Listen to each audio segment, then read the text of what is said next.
এই মুহূর্তের দর্শক বন্ধুগণ, বিহার বিধানসভা নির্বাচন 2025-এ কার্যত দিল্লির পরে পরেই যে ভোটের পরিসংখ্যানটা আমরা দেখাতে চলেছি, আরজেডি, সিপিআইএম, কংগ্রেস তিনটি দল মিলে মহাজোট সম্ভাব্যত যদি হয় তাহলে কত আসনে ইন্ডিয়া জোট এগিয়ে থাকতে পারে বিহারে।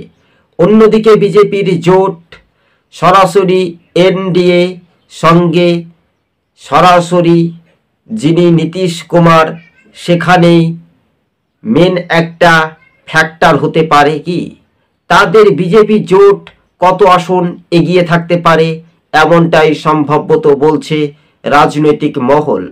তবে আমরা যদি সমস্ত রকমের জেডিইউ এর দল যদি পরিসংখ্যানটা দেখি তাহলে রাজ্য রাজনীতির ময়দানে কিন্তু বিজেপির জোট 121টি আসন পেতে পারে জেডিইউ ও বিজেপি মিলে সম্ভবত।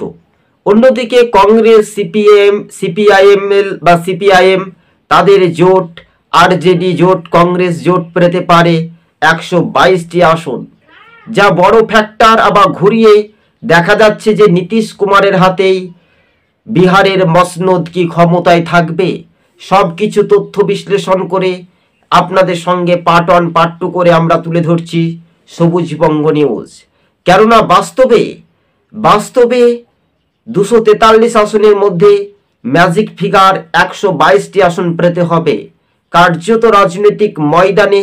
সেটাই বাস্তবে বিহারের দিকে তাকিয়ে রাজনৈতিক যে সমীকরণ আজকের দিনেও কিন্তু সেটাই পর্যালোচনা করে আমরা জানতে পারছি। অন্যদিকে রাহুল গান্ধী, যিনি লোকসভার বিরোধী দলনেতা, কার্যত লালু প্রসাদ যাদবের পুত্র তেজস্বী যাদবকে সামনে রেখেই রাখতে চায়।